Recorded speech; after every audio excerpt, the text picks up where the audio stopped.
Hi, in this lesson, we're going to take a look at the different participants that move the markets every day. A huge part of knowing the market is identifying who the market participants are and getting a hold of the market structure.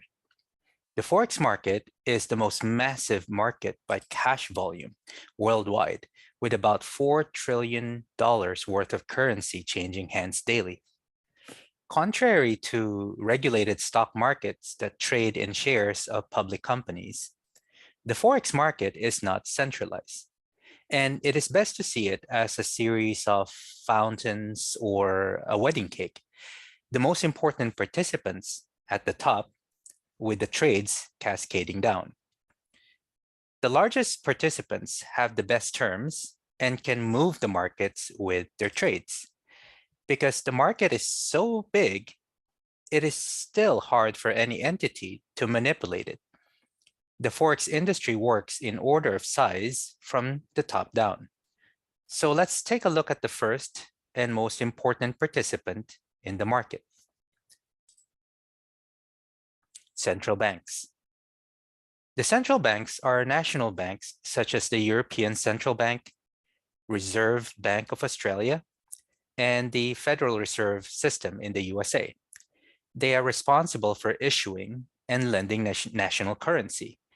Also, they are at the top of the wedding cake. Furthermore, central banks are the ones setting monetary policy like interest rates and increase or reduce the supply of their currency. Also, they have massive reserves of other currencies and stores of value like gold bullion. And this indicates that they hold several powers that can dramatically move the markets in their currency when exercised. For central banks, it is way easier for them to devalue their currency than to maintain or increase a value. Also, they have a big role in lending and giving liquidity. When these large banks face trouble, the central bank must intervene to clean up any mess. Commercial banks. Most of the time, people trade market volume in the interbank market between banks. Banks trade for themselves and their clients. Then the big four, such as Citibank, JP Morgan, and HSBC, and Deutsche Bank, dominates the interbank market. For themselves, they trade as a speculative venture and establish their inventory of currency and be a dealer to huge professional market participants. As dealers, banks profit from the bid or ask spreads they implement on exchange rates quoted to their clients. Investment managers and hedge funds.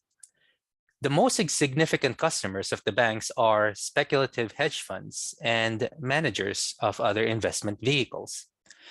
They might want to exchange currencies for financing purchases of securities denominated in currencies that they do not own, hedge against risk in possible fluctuations in currency exchange rates, which could severely affect their portfolios of securities, or to speculate upon such fluctuations for profit. As hedge funds trade in an enormous volume and gain much publicity, the pension fund industry accounts for a bigger total of assets under management. But while their trading style tends to be more conservative, hedge funds are more significant risk takers that typically become an immense influence upon the Forex markets. Next would be corporations. Similar to investment managers and hedge funds, corporations deal with banks. More giant corporations such as Apple, Tesla, Costco, IKEA, Meta, Facebook, and Amazon often deal with the larger banks directly. Then smaller businesses will work with smaller banks. Forex brokers are corporations and belong in this niche in the chain of dealing. Plenty of corporations are multinational or at least interested in international trade. And even if they do not, their profits are open to the risk of fluctuations in currency exchange rates. Next would be retail traders. This is where you and me fall under. Unfortunately, this is the very bottom of the cake, trading on worse terms compared to any other listed above. Also, they need retail forex brokerages or brokers to trade, and these brokers might not be hedging their risk on their trades. If they are, they will often use a bank for their forex dealing. In turn, it will use another bank, which might finally have behind it one of the big four or tier one banks. For each level, the prices, spreads, and others will gradually worsen. We will talk about spreads, ask and bid price at a later section in this program. Now, let's go to who controls the Forex market. The foreign exchange market is decentralized, and there's no organization that controls it.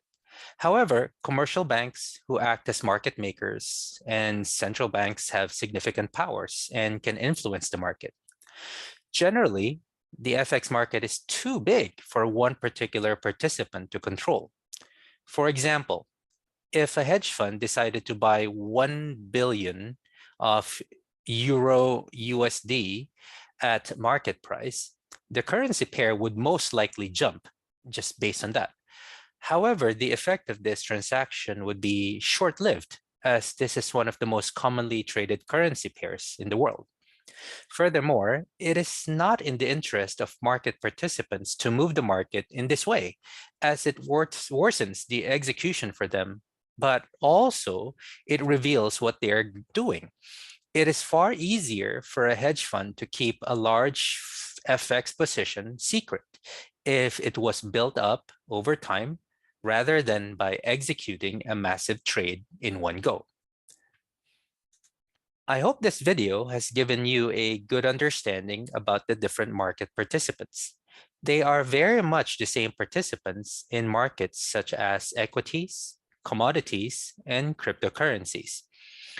Obviously, this is a lot to take in, so feel free to watch the video again for a better understanding. Otherwise, I will see you in the next video.